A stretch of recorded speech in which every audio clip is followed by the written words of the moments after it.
What's up people, welcome to another Arcane afternoon. The Labyrinth event is here for 2 weeks. It is energy based and still the best place to farm energy is in Indigo Caverns. You can also play Elite Indigo Caverns now and not just kill the mobs but also the boss, so you can get some gold as well. I think I get more than 100,000 gold for each boss that I kill in Elite Indigo Caverns. So make sure you also kill the boss and not just the mobs. Then you can make millions of gold while farming energy. In this event we also got tier rewards. For bronze tier you get a Bound Scholar's Gear Farming Elixir. This elixir lasts 1 hour and with this elixir you are able to loot Kraken gears from the event map. So this elixir is very necessary for the event map.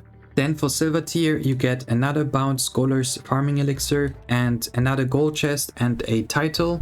For gold tier you get a Golden Mace banner, another farming elixir, another gold chest, and you also get a unlocked crate. This unlocked crate actually has 3 pulls. Usually for unlocked crates you only get 1 pull. With the 3 pulls you actually have pretty decent odds of looting a arcane or a mythic item. The odds are about a 1% chance to get a arcane or a mythic with 3 pulls. So overall this unlocked crate is pretty decent. And for platinum tier you get a Grid Guardian Halo, which looks pretty cool. Then you also get a precise jewel kit. This jewel you can sell for about 10 to 15 million gold. Then you get another gold chest, another unlocked crate, 10 bound awakening gems and a Pathfinder title. I think they could have given elite awakening gems instead of normal blue awakening gems because the awakening event is coming right after the Labyrinth event. But overall these tier rewards are pretty good with the precise jewel and the unlock crates, the farming elixirs and the halo. Now let's have a look at the leaderboard rewards. The leaderboard is divided into all 3 classes, which is pretty fair because, for example, warriors have by far the best mob clear with the Kraken Aegis. It wouldn't be fair if warriors competed against rogues. Also mages can clear mobs way better than rogues, so rogues would be at a disadvantage if all classes were in the same leaderboard. But now let's have a look at the top 25 rewards. For top 25 you get 2 bound Labyrinth coins. With these coins you can buy bound Kraken gears from the token vendor. The devs always do this, that they give a lot of elite awakening gems for the event right before the awakening event. Usually you also get some elite awakening gems for your tier rewards, but now they just did it for the leaderboard. But we also have to consider that you don't need the awakening event anymore to awake your gears. Anyways, you also get a flawless jewel kit, which is about 40 million gold, and a Grid Guardian banner. There will be 75 of these banners in the game, so I would estimate this banner will be worth maybe 25 million gold, maybe a little bit more, we will see. Then for the top 10 rewards you get a Labyrinth badge. This badge I would estimate will be about 80 million gold. Then you get 3 bound Labyrinth coins, 100 elite awakening gems and a corrupted jewel. The corrupted jewel is about 140 million gold, and you also get the Grid Guardian banner. Then for this event there's also a top 1 leaderboard reward for each class. My guildmate THCD is currently in 2nd place. He's also going for 1st place. He also recently made a YouTube channel if you wanna check it out. And hopefully he can make it for 1st place, or maybe he can tie with the other guy. But these are the leaderboard rewards. You basically get the same leaderboard rewards as top 10, but you actually get 3 corrupted jewels instead of just 1. And you also get a Mace King title. There will be a few people tying though for warrior. I think it will be multiple people tying for 1st. And I would estimate this title will be around 200 million gold. It's really difficult to estimate how much this title will be worth. Now let's have a look at the store. So in the store you can see the new locked crates, and there is actually a few changes here. First of all, the locks are not limited anymore. There used to be a limited amount of locks that you could open, and they would refill like every hour or every 2 hours, I don't remember. And now you can just open infinite amounts of these locks and there is no limitation on these anymore. Then there's another change on the massive Grid Guardian crate. They are actually on a discount. You can see you get 5 pulls for only 20 platinum. Usually you get 3 pulls for 15 platinum, so 5 pulls should be 25 platinum, but you now get 5 pulls for 20 platinum, so there's a 5 platinum discount on every crate. This also means you can get the guaranteed pull cheaper than usual. So it's 2,400 platinum now to get a guaranteed pull. Usually it is 3,000 platinum, so you save 600 platinum now for the guaranteed pull. So this crate is really worth it to open, but there's actually another really nice thing about this locked that makes it worth it to open, because there's actually new beast weapons now.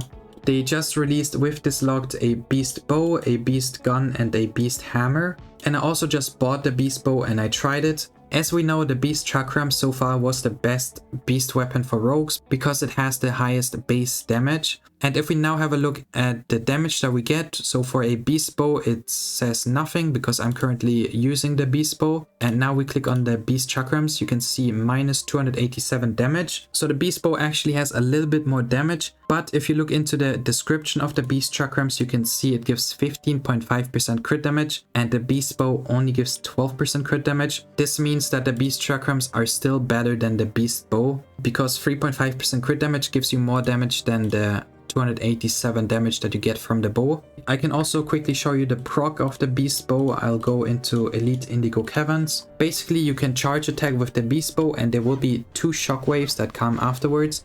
And they push back mobs a little bit and they also do a little bit of damage. But overall the bow does not do much damage. I can quickly show you how much damage the bow does. I charge attack and it does barely any damage, as you can see. The bow really doesn't do much damage. I can quickly show you. I'm charge attacking here with the bow and I literally did like 0 damage with this bow. And you need to remember this is a proc, so this proc basically does 0 damage. If I now equip my Rusk bow, which does not have a proc, this is just a normal base attack.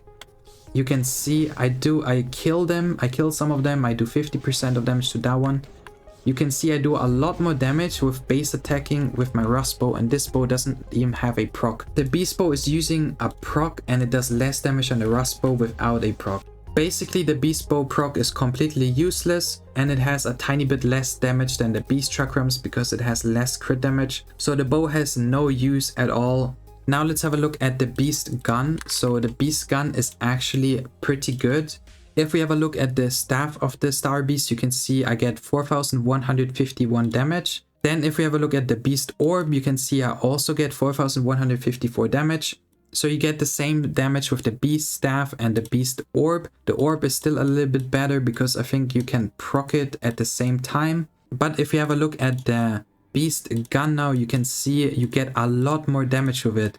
You get 1,400 more base damage, which is really strong, and it's actually even more than Rusk, I think.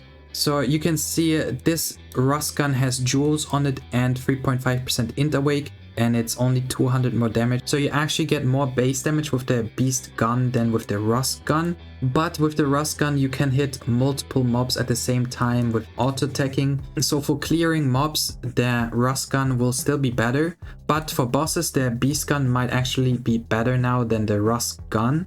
And now let's have a look at the beast hammer for the warrior. And here if you compare the different weapons, I get minus 160 damage, and with the beast chainsword I get plus 650. So you have a lot more base damage with the chainsword than with the beast shield. And I think the proc is also a lot better with the chainsword than with the beast shield. And if we compare the damage with the new beast hammer, you can see I lose 300 damage. So for the base damage, the hammer is really bad, but the hammer actually has a really good proc. You just have to charge attack to get a guaranteed proc. You don't even have to hit a mob to proc, and then you get 20% crit damage, 30% haste, 300% damage stacking, 300% damage. I think it's stacking, it doesn't say stacking here, but I'm pretty sure it's stacking.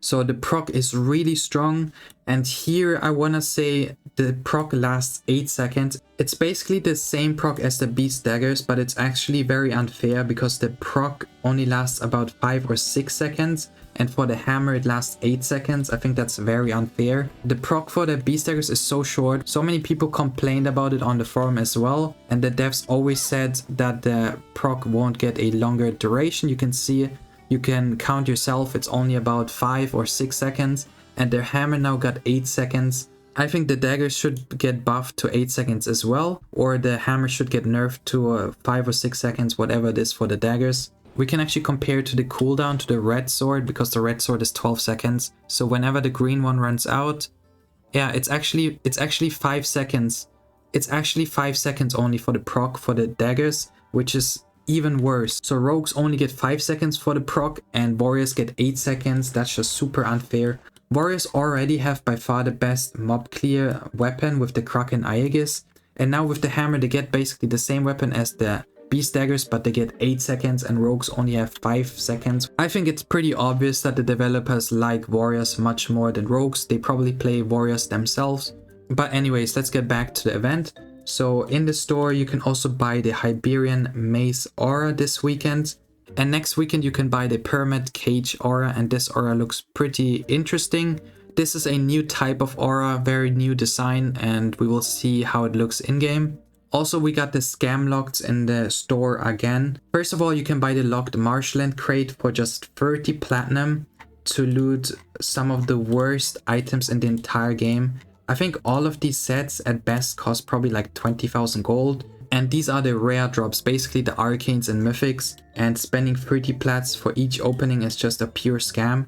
Not only is there one scam crate, there's actually the biggest scam crate in the entire game also in the store here, and I just feel so bad for all of the people that open this crate. So here you spend 1,600 platinum for a heroic egg, and actually the best heroic eggs that are in the game don't even drop in this crate. So for example, heroic polar, heroic emberglide, heroic flame, heroic nair, all of the heroic eggs that actually cost at least some gold don't even drop in this locked. The best egg that drops in this crate is probably worth about 1 to 2 million gold, and spending 1,600 platinum on this is just a pure scam. I don't know why they keep doing this. I think it's just gross. Now let's have a look at the token vendor. So here, the token vendor, you can buy the Scholar Farming Elixir for 10 platinum and it lasts 1 hour. Again, you have to use this elixir to be able to loot Kraken gears. And you also take 50% less damage from the traps. If you're a warrior, you don't die anyways from the traps. But as a rogue or a mage, you do need the elixir. You can see how warriors are very privileged in pretty much any event. In this event, warriors can't die as the only class from the traps. Warriors can also clear the mobs by far the best, and with the most broken ultimate in the entire game, they can one-shot the boss easily. So warriors are just in any scenario so broken. So then you can buy a golden Biora's house furniture item, a golden Biora's axe. This axe actually looks pretty cool and is definitely worth putting in your house. Then a normal Biora's, a Grod Ketratus, and here you can buy the bound Kraken items with the tokens that you get for the leaderboard rewards. Now let's quickly do one run of the event map. I bought a few of these farming elixirs. They don't wear down in town, as you can see. So as long as you're in the town, you won't lose the elixir. And I think there's no aura on them. Let's go into the event map. Maybe on my second run in the event, I can loot an Arcane. And here in the event map, there is different maps. There's about 4 to 5 different map layouts. It's basically like catacombs, and there's traps. All of these traps can one-shot you. With the elixir you take 50% less damage, so it's less likely that you get killed. You have to kill all of the mobs to be able to fight the boss. Alright, so this is the boss. I don't think the boss is that tanky. Let's see. Yeah, it doesn't have much HP, and we got nothing. You get a little bit of gold here, but not much. You definitely are hoping to get a really good arcane item. At best, you want to loot a Kraken weapon or a Kraken armor. Or for example, you can also loot the Kershal, which actually costs quite a lot of gold. There's not even any in the auction right now. Or even some items like the Immortal Daggers are still 22 million. So there is a few items that can make you some gold. And this is already it with the video. I hope you enjoyed it, and I will see you in the next one. Bye.